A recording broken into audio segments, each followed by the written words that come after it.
नमस्कार। आज का हमारा टॉपिक है वर्क एनर्जी थ्योरम। आशा करता हूं आपको वर्क और एनर्जी के बारे में पहले से ही पता होगा। तो चलिए शुरू करते हैं।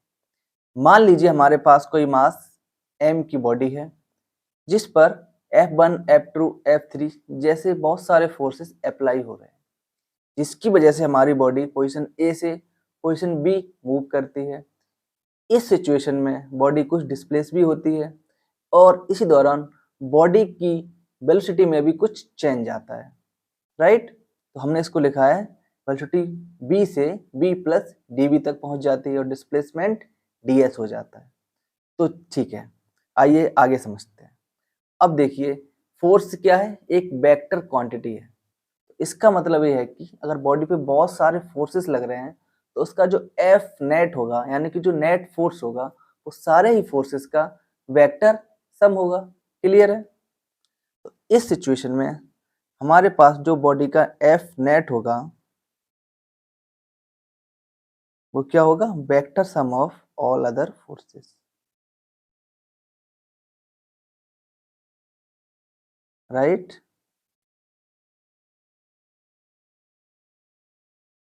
यहाँ तक क्लियर है? अच्छा, तो अगर हम लोग इस सिचुएशन में न्यूटन्स का सेकंड लॉ अप्लाई करें, देन हमें क्या मिलेगा? अप्लाइंग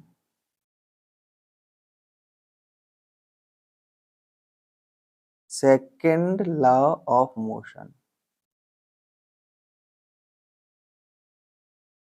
क्या कहता है वो हमें? वो हमसे कहता है कि F net is equal to M A. Clear है? अच्छा, इसको थोड़ा सा और अच्छे से लिखते हैं तो हमें मिलेगा यहाँ पे M D B upon D T. इस तरफ हमें दिखेगा एफ नेट, राइट। अच्छा, अगर हम लोग दोनों ही तरफ डी एस से मल्टीप्लाई कर दें, देन हमें क्या मिलेगा? F net D S is equal to M D B upon D T into D S. अब थोड़ा सा शिफ्टिंग करने के बाद हमें दिखेगा यहाँ पे M D S upon D T into D B. Clear है यहाँ तक? अच्छा, अब देखिए एफ और डी एस, ये क्या है? डी डब्ल्यू, राइट। ये जो चीज दिख रही है ये क्या हो गई? ये हो गई स्मॉल वर्क डन, डी डब्ल्यू, राइट। उधर d S upon D t क्या होता है हमारा? Velocity v। तो इस चीज को यूज करने के बाद हमारी जो इक्वेशन बन जाएगी वो बनेगी कुछ इस तरह से, D W is equal to M B D V. क्या हम इसको अब इंटीग्रेट कर सकते हैं? बिल्कुल कर सकते हैं। हमें यहाँ पे दिखेगा D W net is equal to integration of M V D V, right. देखो, अब ये जो स्मॉल वर्क डन है क्या हो जाएगा? Total work done, capital W is equal to M बाहर, देन वी स्क्वायर बाई 2। अब अगर इस पे लिमिट हो स्मॉल यू टू वी, हमें क्या मिलेगा? U to V limit. इसको हम लोग सही से अगर अप्लाई करें तो हमें यहाँ पे दिख जाएगा M by two V square minus U square. This is W net. इसका सीधा सा मतलब है कि ये जो दिख रहा है हमें यहाँ पे दिस वन, ये क्या है? Change in kinetic energy, right. Delta change in kinetic energy W net, right.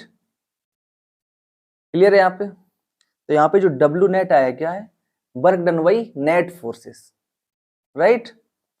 इसका मतलब क्या है कि ये जो नेट वर्क डन है, राइट, इसको हम लोग कुछ कैसे लिख सकते हैं कि work done by force number 1 plus work done by force number 2 plus work done by force number 3 dot dot dot, यानी जितने भी फोर्सेस होंगे उन सबके द्वारा वर्क डन को हमारा ऐड कर देंगे तो हमें उस बॉडी की काइनेटिक एनर्जी में जो भी चेंजेस होंगे वो हमें दिखेंगे, राइट।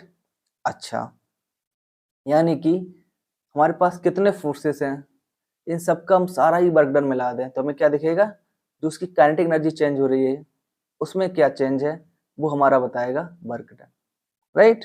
अच्छा, इसको थोड़ा सा और अच्छा लिख सकते हैं क्या, work done by conservative force plus work done by non conservative force plus work done by pseudo force plus work done by any other force is equal to change in kinetic energy।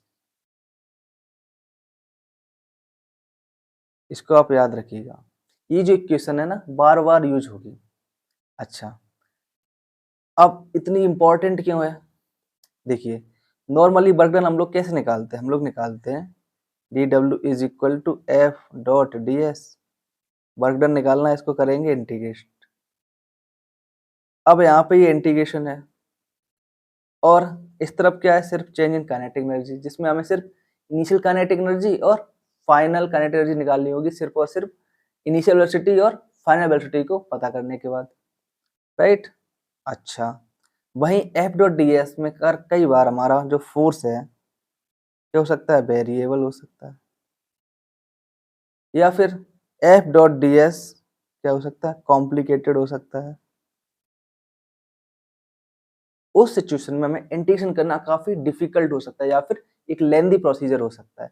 वहीं change in kinetic energy क्या है, simply difference है दो kinetic energies का, जिसमें हमें सिर्फ initial और फाइनल वेलोसिटी पता होनी चाहिए, राइट। मगर इतना पता है तो हम आसानी से ही काइनेटिक एनर्जी का चेंज निकाल सकते हैं।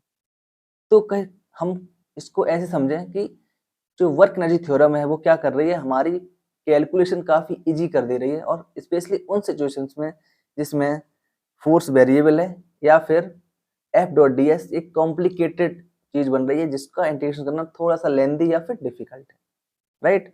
आइए एग्जांपल से इसको समझते हैं। आइए वर्क एनर्जी थ्योरम का इंपॉर्टेंस समझते हैं कुछ न्यूमेरिकल्स को सॉल्व करके। न्यूमेरिकल नंबर 1, मान लीजिए आपके पास एक मास है, इस बॉडी पर काफी फोर्सेस अप्लाई हो रहे हैं, इनका नेट एफ है, इसकी वजह से बॉडी कुछ जो पाथ मूव कर रही है वो कुछ X is equal to T cube by 3 है। आपको इस फोर्स द्वारा बॉडी पे किए गए वर्क डन बताना है 0 से 1 सेकेंड में, क्लियर है। तो अब यहाँ पे हम लोग वर्क एनर्जी का जो थ्योरम है उसका रोल समझेंगे जब हम इस न्यूमेरिकल को दोनों तरीके से लगाएंगे, क्लियर है। तो पहले लगाते हैं कन्वेंशनल तरीका। तो वर्क डन हमारा क्या होगा, वर्क डन हमारा हो जाएगा F dot D S integrate, यहाँ पे 1 डायमेंशनल है तो एफ डॉट डी एक्स का इंटीग्रेशन, राइट। अब हमें एक्स गिवन है, सो हम लोग क्या करेंगे, हम लोग करेंगे D X is equal to 3/3 T square D T is equal to T square D T, या फिर D x upon D T is equal to T square, right. Okay, अब इन वैल्यूज को हम लोग इसमें नंबर 1 में पुट करेंगे। तो देखिए ध्यान से, अब then W is equal to integration of force बराबर क्या होता है, m a dot d x, and a बराबर क्या है, ए बराबर होता है d B upon D t, then m D B upon D T into d x integration. अब d x upon D t क्या है, डी बी, इसको एक बार इंटीग्रेट करें तो क्या मिलेगा हमें, D B upon D T is equal to 2t, put कर देंगे m into 2t, right, and D X क्या आ गया हमारा टी स्क्वायर डी टी। तो हमारा टोटल इंटीग्रेशन बना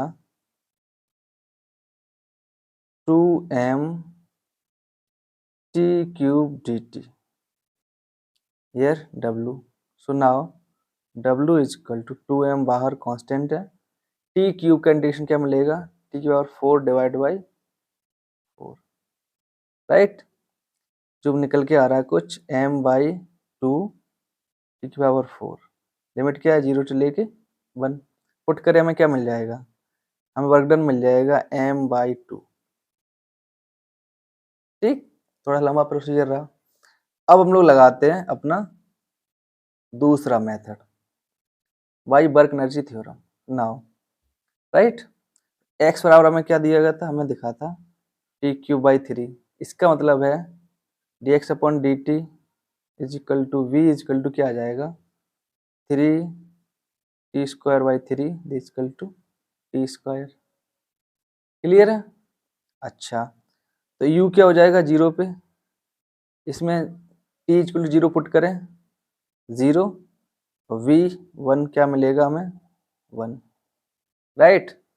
तो वर्क डन हमारा क्या हो जाएगा, हमारा वर्क डन हो गया half m v square minus u square, value put कर दें हमें क्या मिलेगा half m 1 minus 0 is equal to m by 2, right. हमारा वर्क डन हमें मिल गया। अब इन दोनों ही तरीकों को कंपेयर कीजिए आप, राइट। आप खुद ही देख पाएंगे कि वर्क एनर्जी थ्योरम का यूज करने से हमारा सॉल्यूशन छोटा हो गया, टाइम सेविंग हो गया। और यही हमें करना होता है जब हमें बहुत सारे सवाल लगाने या फिर हम कोई कंपटीशन का एग्जाम दे रहे हैं, राइट। चलिए एक और सवाल लगाते हैं और अच्छे से समझते हैं। नंबर 2, मान लीजिए आपके पास एक बॉल है या कोई मास है जो एक वाटर के मीडियम में है, ठीक है, क्लियर है। ये हमारा वाटर, ये आपका बॉडी, इसका मास है m, ठीक। अब ये क्या कर रहा है, ये जो बॉडी है ऊपर से नीचे जा रहा है, राइट, यहाँ से लेके यहाँ, इतना डिस्प्लेसमेंट हुआ, कितना इसका डिस्प्लेसमेंट, इसका हो गया यहाँ पे 20 मीटर डिस्प्लेस हो गया। और जब हमने छोड़ा था उस वक्त इसकी u थी 0 और यहाँ पे नीचे आने पर इसकी v हो गई 10 मीटर पर सेकेंड। अब हमें इस पे फोर्स जो वाटर लगा रहा है ना, डायरेक्ट फोर्स, हमें उसका वर्क डन निकालना है। नाउ क्या फाइंड करना है, work done by direct force निकालना है। अब देखिए, अगर आपको जानकारी ना हो तो अभी मैं आपको बता दूं, जो डायरेक्ट फोर्स है वो बॉडी की वेलोसिटी पे डिपेंड करता है। जब रेनॉल्ड नंबर छोटा होता है तो फोर्स जो है वेलोसिटी के डायरेक्टली प्रोपोर्शनल होता है, और जब रेनॉल्ड नंबर बड़ा होता है तो वी स्क्वायर। अब एक लिए समझ लेते हैं कि एफ डी कुछ जो है वो v पे या फिर v स्क्वायर पे डिपेंड कर रहा है। अब यहाँ पे देखिए कि जो फोर्स है हमारा वेरिएबल फोर्स, राइट। हमें पता है कि जब जो हमें पता है कि जो बॉडी है वो उसकी स्पीड धीमे धीमे बढ़ेगी तो डायरेक्ट फोर्स भी बढ़ेगा, राइट। इस सिचुएशन में हमारे लिए एफ डॉट डी एस निकालना थोड़ा सा डिफिकल्ट है, तो हम लोग क्या करेंगे, क्या यूज करेंगे, वर्क एनर्जी थ्योरम, राइट।